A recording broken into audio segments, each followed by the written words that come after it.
Hey everyone, this is our second episode of At Home Cooking with the Biker Dude. I'm here with my friend Jeff King. What's up, brother? Friends first, but then I found out that he is a published author. I am. Awesome cookbook, but he is a professionally trained chef. Yes, sir. And where are you working? I know where it is, but please tell I'm everyone. at the lovely Microphone Brewing Company. That's actually not the name. It's Microphone Brewing, LLC. LLC. LLC, I love it. But, yeah, so I'm up there full time, and I also do a little bit of moonlighting over at the Lunar Brewing Company, which is a little hidden gem neighborhood bar / brewery. And that's in Villa Park, That's right? at Villa Park, yes. Down the street from Moore, for those of you in the beer world. Yeah. So tell us, man, what are you cooking today? My plan today is to share something that's a little bit less talked about from what I've seen, which is the humble cabbage. Ask any, Polish, Mexican, I mean, pretty much the whole world uses this stuff. It sits in your fridge for 2 weeks without going bad. I think I paid 49 cents a pound for this. Wow. You can't beat the nutritional aspect, the cost aspect, and just how easy it is to work with, and then everyone ruins it in this day and age by boiling it with your corned beef or whatever. So we got two different versions of sauteed cabbage. Yes. One being a more traditional caraway seed, Irish cabbage, and the second being a Indian-esque twist being the masala cabbage. But those two versions of essentially the same exact cooking technique in a wok. We'll get to that in a little bit. And this recipe is accessible for a novice. All you need is, this is a nice tiny one. These are, I think they're averaging about 2 pounds a pop, just under 2 pounds a pop. Obviously if you have a bigger one, you can do half at a time or a quarter at a time if you have a real big one. Boom, masala seasoning. Wait, let me smell this, man.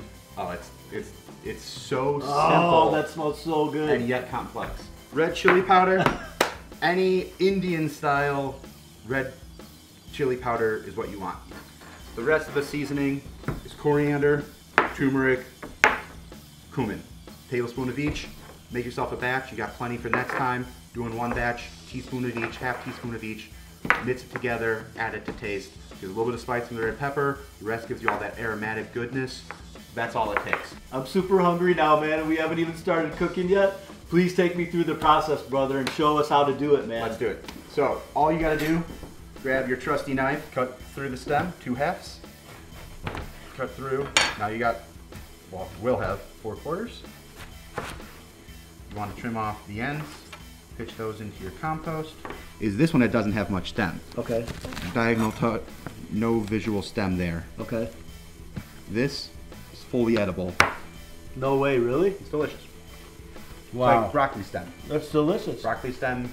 So if you eat raw cabbage, it is full of vitamins. Now you So what would you call that dice? Yeah, this is probably somewhere between a small to medium dice if you want to get culinary technical. Besides, it's going to break apart too. I love it. And that's going to cook down even further then.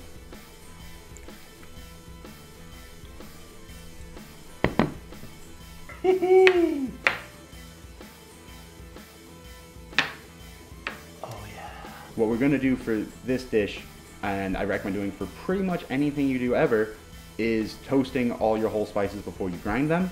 This is gonna give you so much more flavor, so much more layers of flavor and intensity of flavor. It'll help out no matter what style of cooking you're doing.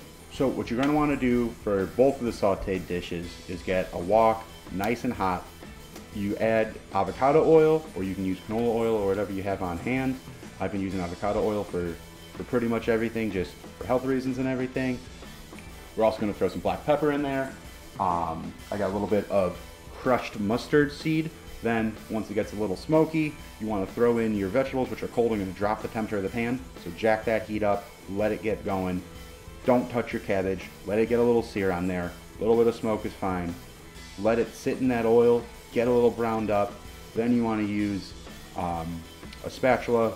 Start tossing it around, but let it do its thing. You want to caramelize some of those sugars. You can add a little bit of salt, get that in there, but you want to hold off on any of the spices because you don't want to burn any of those. Once the cabbage is almost cooked, you're going to be adding your crushed, toasted caraway seeds. Simple, because simple is always good. You don't want to mess it up, but feel free to add whatever you want to add to it. You cook this guy through. Once the cabbage is pretty much done, then you add everything else, let it finish, then you're good to go. Not heavily salted. No, if you want more salt, you can add it now and toss it and you'll be fine.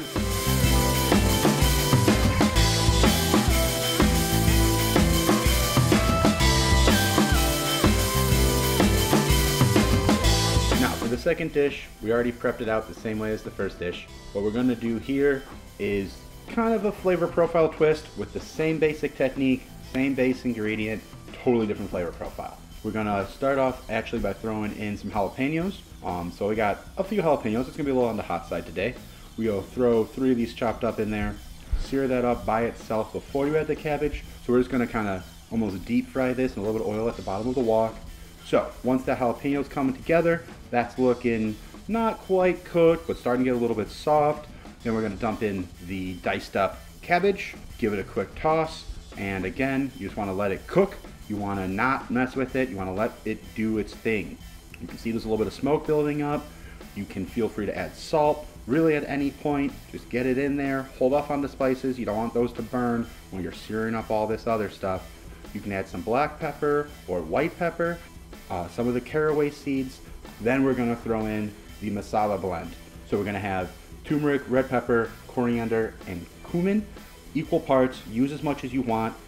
Once that kind of starts to toast, get a little bit of color change, and you want to just make sure that it's free flowing but not drowning in oil, then we're going to add just a pinch of the garam masala, and you're good to go.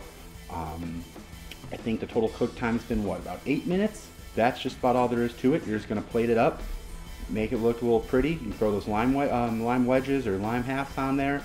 So, Jeff, truth be told, I got to try each of these as soon as they were finished. Incredible, man. Like, I'm telling you that either one of these could be the star of the main dish at any household. Vegan, vegetarian, keto, everything. Amazing. So they're 2 separate dishes. You're going to be able to describe the flavor profile better. I was blown away by both of them. Just bring us through really quick what people what they're going to experience. Obviously this one was the favorite because that started off bigger than that one and you guys already housed about a third of it. We couldn't stop. So this one, again, let's grab a little bite, a little refresher course. Kind of a play on the Irish. Garlic's there though. If you don't like garlic, leave it out. If you want to do onion, add it, whatever you want to do. Wow. Sauteed or granulated. Just real simple. Pair it with corned beef, pair it with brisket, pair it with sausages. If you want to do some German style sausages, some Irish sausages, or English sausages. So clean. You can definitely just pull it on a plate, throw your meat off the grill, off the smoker, out of the oven, out of the slow cooker, pair it off. That's good to go. Do whatever you want with it. This one, completely different. Completely different flavor profile. A little bit more spicy. If you want to keep it less spicy, axe the jalapenos completely. I gotta have one some jalapeno. If you want a little bit more heat, if you're crazy, use serranos, use whatever you want that's a little bit more spice to it. The red chili powder is going to give you a fair amount of heat by itself. If you're hesitant, do it without any chilies. Give that a try, then try adding 1 or 2. And if you're a freak, throw habaneros in there, whatever you want to do. It's your day. The base flavor definitely leans to Indian. With the lime juice, kind of start getting a little bit of Thai flavors, lean into it if you want to. Try throwing some peanuts on there. Try throwing some cilantro on there. Try throwing whatever you want to do.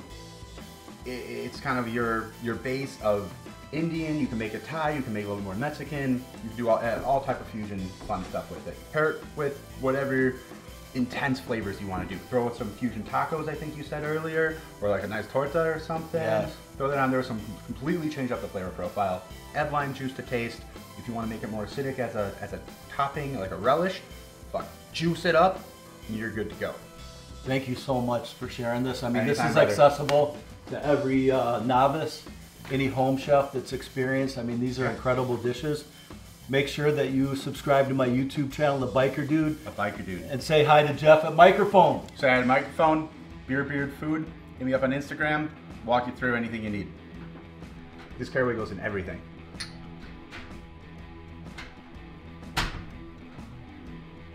It's actually pretty good. Ah, it's tasty, man. It's perfect. Texture is a little weird, but it really works. I loved it.